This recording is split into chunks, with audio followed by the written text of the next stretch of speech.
Xbox had the perfect position to win. It was crushing the PS3 in sales. They dropped generation-defining exclusives like Gears of War, Halo 3, and Forza Motorsport. It was $300 cheaper than the PS3, yet had better online services and nicer graphics for most of the generation. But somehow they still managed to lose, a loss so big they have never been able to recover from it. In this video, I'll explain what went wrong with the Xbox 360, and how a few mistakes cost Xbox the entire generation. Let's go back to 2004, a year before Xbox 360's launch. Actually, back then things weren't going very well for Xbox. PlayStation 2 was going crazy with the sales, and people were trying to stay away from Xbox since it was new and didn't have as many games as PlayStation 2 could offer. And that generation, Microsoft lost over $4 billion, and they only sold 21 million units, which means 130 million less than PS2. But Microsoft didn't really seem to care that much. They even said they'll do whatever it takes to win over PlayStation. That was the main reason why they launched the Xbox 1 year earlier, and when they launched the Xbox, people went crazy. Xbox 360. It's your Xbox 360. Xbox 360. Xbox 360. Xbox 360. Xbox 360.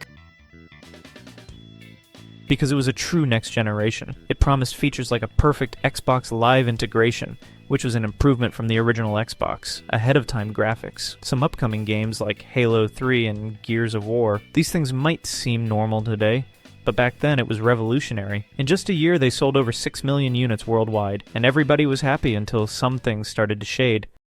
Incredible, and the Xbox 360's Red Ring of Death. First time I tried to play this game, I was about 2 minutes in and the Xbox crashed.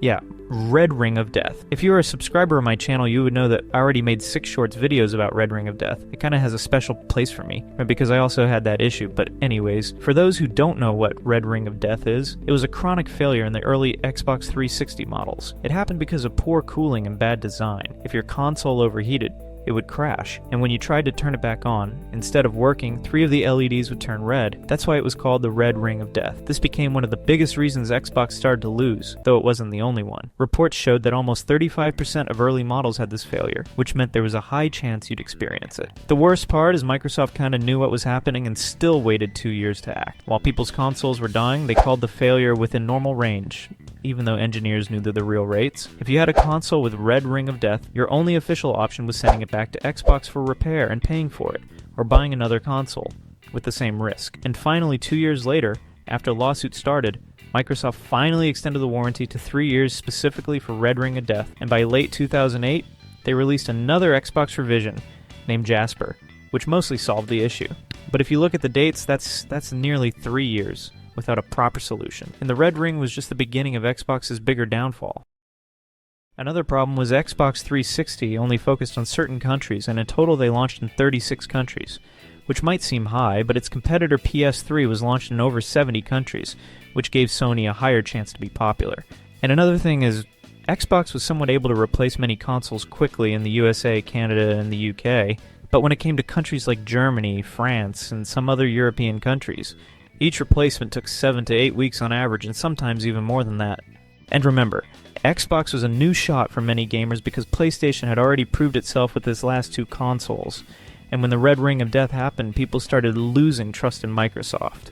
And when they got a couple of lawsuits about it, it just made everything worse about trust. But this was only one piece of a much bigger downfall. When these things were happening, PlayStation started to get better in many ways. Since they launched at $600, nobody wanted to buy them at first, but Sony quickly realized that and removed many unnecessary features from PS3. And with their influence of first-party studios, they managed to launch some of the most successful titles on PS3, like Uncharted 2, The Last of Us, Demon's Souls, God of War, and many more.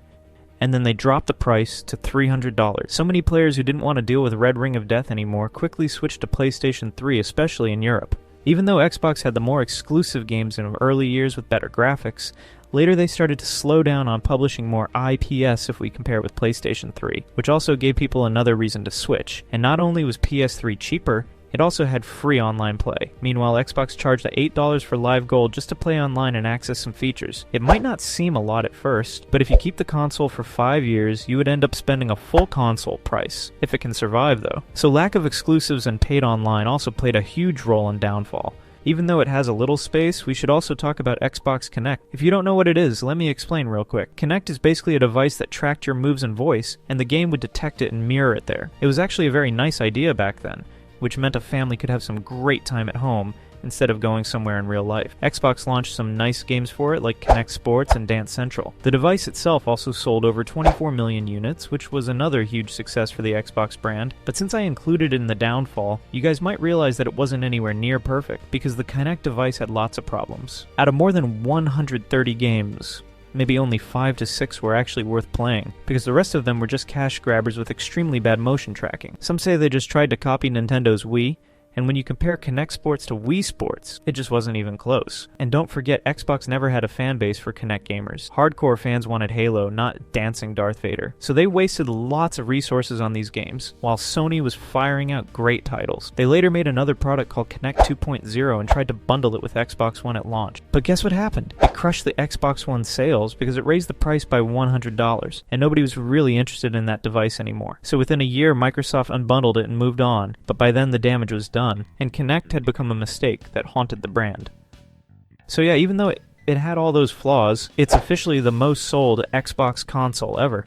Even Xbox One and Xbox Series combined barely reached the 360's performance. But if we look at the main problems, we would see that they made several crucial mistakes that led to their downfall. Their late reaction to Red Ring of Death, the huge replacement problems in Europe and some other countries, the lack of good exclusives after 3 years. Even though they had some bangers, they couldn't reach anywhere near PlayStation's lineup. Sony's fix on PlayStation's price, and the launch of strong titles also shifted momentum. And finally, the Kinect. It tried to focus on another type of consumer group, but without strong exclusives of its own, it came off as Microsoft chasing Nintendo's Wii with games like Kinect Sports, which felt shallow compared to Wii Sports. It was another reason people lost trust in Xbox, even though in practice it was an interesting device. And yeah, this was the story of the downfall of Xbox 360, and in general the Xbox brand. I know some of you might say it was one of the greatest consoles ever, and it was, but at the end of the day, they made too many mistakes, and Xbox never truly returned to those glory days. So alright folks, it took me quite a while to make all these researches, and if you really enjoyed the video, it would be so nice if you subscribe and like, and I'll see you guys in the next video.